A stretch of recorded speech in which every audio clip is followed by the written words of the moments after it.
हैं जो संक्रमित हो रहे हैं तमाम यूपीएससी सेंटर्स के अंदर, माइक्रो कंटेनमेंट जोन के अंदर, वो न केवल संक्रमित हो रहे हैं बल्कि घरों में ही खुद ठीक हो रहे हैं, दवा लेके ठीक हो रही हैं। ये भी एक गनीमत की बात है। और बहुत सारे पॉइंट हैं जिसको दर्शक भी जानना चाहते हैं, समझना चाहते हैं, इसलिए हमारे साथ हेल्थ एक्सपर्ट डॉक्टर अंशुमन भी जुड़ गए हैं। डॉक्टर अंशुमन जी, आपका बहुत बहुत स्वागत है इस खास कार्यक्रम में जुड़ने के लिए।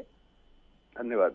डॉक्टर अंशुमन, चूंकि कई रिपोर्ट ऐसी सामने आ रही थी जो इशारा कर रही थी कि जून की शुरुआत में या जून के मिड में ये कोरोना की सब वेरिएंट वाली XE वेरिएंट वाली लहर का ये पीक होगा, लेकिन मई की शुरुआत में देखा गया, चाहे प्रदेश की बात हो, देश की बात हो, कोरोना के मामलों में गिरावट दर्ज की गई है।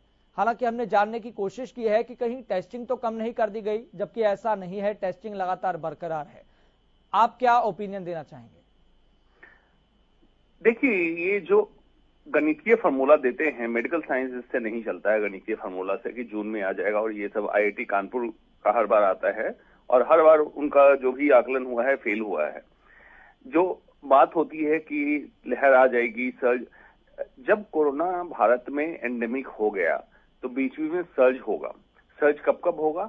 अब खास करके जो समय आ गया है, 2 डोज जिनको लगे हुए थे उनके 6 महीने से ऊपर हो गए, उनका इम्यून लेवल डाउन होने लगा।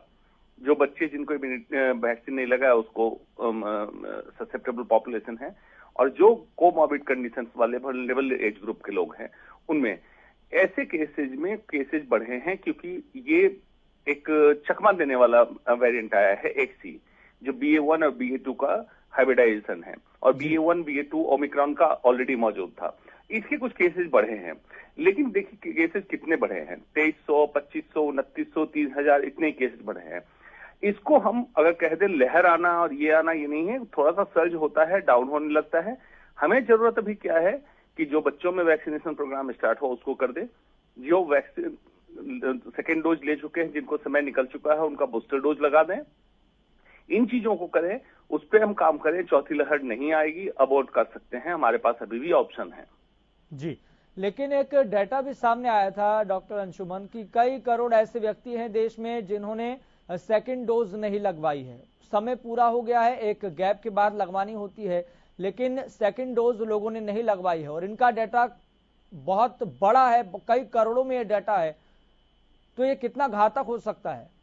जी बिल्कुल, ये है, क्योंकि जब भी कभी कभी सरकार की तरफ से जो प्रवक्ता आते हैं वो कहते हैं कि हमने 190 करोड़ डोज लगा दी, तब मैं कहता हूं कि अब ये काउंट करने की जरूरत नहीं है। अब ये काउंट करने की जरूरत है कि कितनी डोज नहीं लगी है, और वो हमारे लिए चेन ऑफ ट्रांसमिशन को बरकरार रखने में मदद करेंगे। जिसमें आपने एक पॉइंट आउट किया, जिन्होंने सेकेंड डोज नहीं ली उनको हम फुल्ली वैक्सीनेटेड नहीं मानते हैं, उनको पकड़े, उनको डोज लगाएं। और कुछ केसेस, कुछ लोग ऐसे हैं, जैसे केरल का एक खास एरिया है, मैं नाम नहीं बताऊंगा, जो मुझे ऑफिशियली बताया गया है, वहां पे लोगों ने वैक्सीन लिया ही नहीं है। तो ऐसे लोगों को अब स्ट्रांगली फोर्स करके वैक्सीन लगवाना चाहिए, क्योंकि वो चेन ऑफ ट्रांसमिशन बने हुए हैं, अनवैक्सीनेटेड पॉपुलेशन है, और जिनको अगर कोई खास बीमारी नहीं है तो सिर्फ र्यूमर की वजह से या किसी कल्ट, कल्चर, रिलीजन की वजह से वैक्सीन नहीं लगवाना चाहते, तो ये ठीक बात नहीं है। उनको वैक्सीन लगाना चाहिए, दोनों डोज लगाइए, और जिनका दोनों डोज कंप्लीट हो चुका है, बूस्टर डोज का टाइम है, उनको बूस्टर डोज लगाइए। वैक्सीन एक सॉल्यूशन है, उसको नकार नहीं सकते हैं। जी, बहुत बहुत शुक्रिया डॉक्टर अंशुमन जुड़ने के लिए, अपनी राय देने के लिए, ओपिनियन देने के लिए। नीरज आपका भी बहुत बहुत शुक्रिया, सुशील आपका भी बहुत बहुत शुक्रिया, जयप्रकाश भाटिया आपका भी बहुत बहुत शुक्रिया जुड़ने के लिए। तो मई की शुरुआत में हमने ये देखा है कि चाहे देश की बात हो, प्रदेश की बात हो, कोरोना के मामलों में गिरावट दर्ज की गई है, लेकिन इसका मतलब ये नहीं है कि आप एहतियात न बरतें। इसका अर्थ ये नहीं है कि आप सावधानी न बरतें।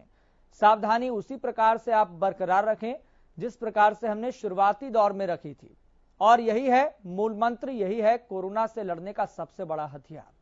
आप देखते रहें हरियाणा।